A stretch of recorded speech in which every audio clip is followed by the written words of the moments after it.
የሆነ ቪዲዮ ታስፈራራበት እሱን እዛ ይሆን አላቅም። ብቻ ግን በዛ ሁሉ እንትን ብላ ነው ወደዚህ ቤት እንዲገባ ያደረገችው። ይሄንን ቤትም እንዲሁ በፍቅር የተሞላ ቤትንም እንዲበጠበጥ ያደረገችው የሊዲያንም ህይወት እንዲታጣ ያደረገችው ዋና ተጠያቂ ፍቅር ተንኮለኛዋ ነች። የእሷ ተንኮል አልበቃ ብሏት የባሰ ትልቅ ተንኮል አምታ እንትን ብላ ግን የዚህን ያክል ጥግ ድረስ የሚሄድ ልጁ አልመሰላትም። ግን ደግሞ እጅግ በጣም ዴቪል የሚወዳት የሚሳሳላት ትንሿን ሳቂተዋን እህቱን ሊዲያን አሳጥቶታል። ይህ ነገር ፍቅር ያረገችው እና ከዚህ ልጅ ጉና እንደዚህ ተመሳጥራ እየሰራችው ሆኖ እያለው እውነቱን ሲሰማ ምንድን ነው የሚያደርገው የሚለው ነገር እጅግ በጣም ነው የሚያሳስበው። በነገራችን ላይ በጣም የሆነ በቃ ትንሽ ናት እየተባለ ስህተት ስትሰራ ራሱ ትንሽ ነች። አደይ ሁልጊዜ እንደዛ ነው የምትላት። ገና ሕፃን ስለሆነች እኮ ነው እንደዚህ የምታደርገው። አንድ ቀን እኮ በቃ ሁሉ ነገር ይሰማትና ወደ ራሷ ትመለሳለች ብዬ ነው የእናቷ አደራ አለብኝ ብዬ ነው እኔም አልናገራት ስትል ነበር ማለት ነው። እና በቃ ቀለል አድርገን ያሰብናቸው ነገሮች በጣም ከባድ ነገር እዞብን ይመጣልና እጅግ በጣም ነው ሊዲያ እያሳዘነችኝ። እንደው ውሸት ሆኖ ሌላ ተመሳሳይ ሰው ሆኖ እንግዲህ የሰጡት መረጃ የፖሊሶች ተመሳሳይ ሰው ሆኖ ወይንም ደግሞ ሌላ ሰው ሆኖ ተገኝቶ እንደው በእርግጠኝነት ሊዲያ ትመለሳለች የሚል ሀሳብ ወይንም ደግሞ የራሴን ጥርጣሬ ይኖረኛል። እውነት ሆኖ ግን እሷ ከዚህ በኋላ ድራማው ላይ አትቀላቀልም። በዚህ ምክንያት ህይወቷ በቃ አልፏል። እዚህ በኋላ አትመጣም ተብላ የምትረሳ ከሆነ እጅግ በጣም ያሳፍራል ማለት ነው። እና በእርግጠኝነት እንግዲህ ብዙ አላስተዋሉትም። እንግዲህ አደይ ራሱ ጠርጥራለች፣ ግን ደግሞ ፊት ለፊት እንትን አላለችም ነገሮቹ እስከሚቆዩ ማለት ነው። ግን ደግሞ ለምለም ጀግና ስለሆነች ዛሬውኑ ስለሰማች እንግዲህ ከዚህ ስራ ምን አይነት ስራ ነው ራሱ አላምንላቸው ሲሉ ለምለምና አደይ ራሱ ነውል አላምንለት ሲሉት አሁን ደግሞ በቤዛ መጥቷል። ቤዛን በማስፈራራት እና እነሱን በማሳመን ቀጥታ ከሱ ጋር እንዲሰሩ ሊያደርጉ ፈልገው ነበር። በጊዜ ባንዴ መቀየር ትችላላችሁ፣ በአንድ ጊዜ ሀብታም ትሆናላችሁ፣ ስለ ስራው እኔ አስለምዳቸዋለሁ በማለት እንግዲህ እሱ መጥፎ ስራዎችን እና በጣም ወንጀል ስራዎችን እንደሚሰራ የታወቀ ሆኖ ሌሎችንም ከእሱ ጋር እንዲሰሩ መተባበርን ነገር እያደረገ ይገኛል። ግን ደግሞ ከዚህ ስራ ምንም አይነት ወንጀል ስራ እኔ ሰርቼ ማግኘት አልፈልግም። ምን አይነት ስራ ነው እስኪ አብራርተሽ ንገሪኝ በማለት እንግዲህ ለምለም ቤዛን ስትቆጣት ነበር። ግን ደግሞ ስለ ስራው ጥሩነትና ስለ ስራው እድገት እንጂ ምን አይነት ስራ እንደሚሰሩ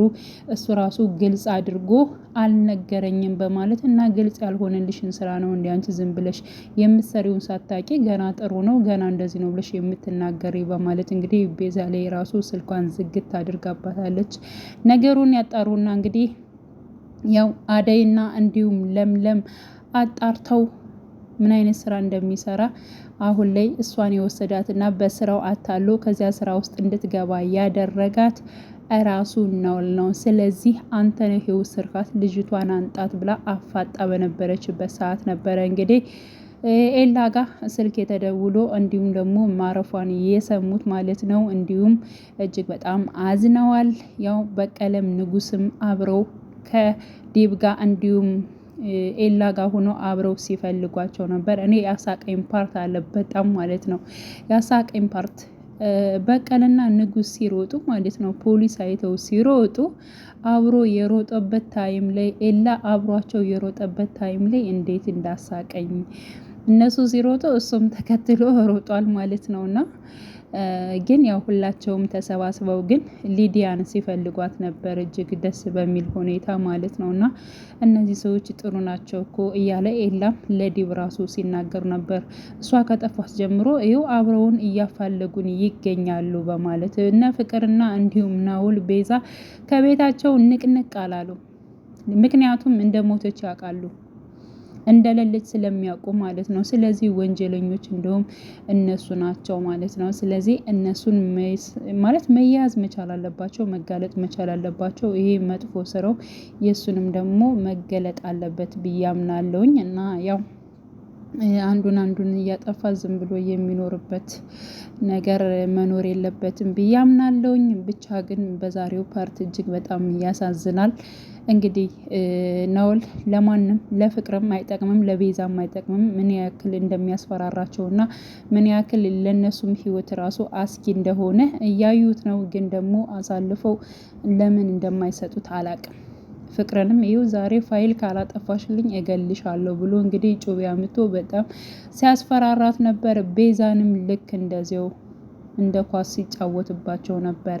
እና ይህን አረመኔ የሆነ እነሱ አጋልጠው አሳልፈው መስጠት አለባቸው። ካለዚያ ግን ሰውም አጥፍተው እንዲሁም ራሳቸው እንደሚጠፉ ነገር ነው እንግዲህ የታወቀው ማለት ነው። እና ውድ ቤተሰቦቼ እንግዲህ የዛሬው አደይ ተከታታይ ድራማ በክፍል 48 ይህንን ይመስላል። ሊዲያ መጨረሻም እንግዲህ ማረፏ ተሰምቷል። ግን ደግሞ ይህ ነገር ውሸት ሆኖ የምትመጣበት አጋጣሚ ቢፈጠር እጅግ በጣም ደስ ይለናል። በዚህ ሁኔታ ባይቀጥል ደስ ይለናል ማለት ነው። ውድ ቤተሰቦቼ በያላችሁበት ሰላማችሁ ይብዛልኝ። መልካም ጊዜ ተመኘውላችሁ።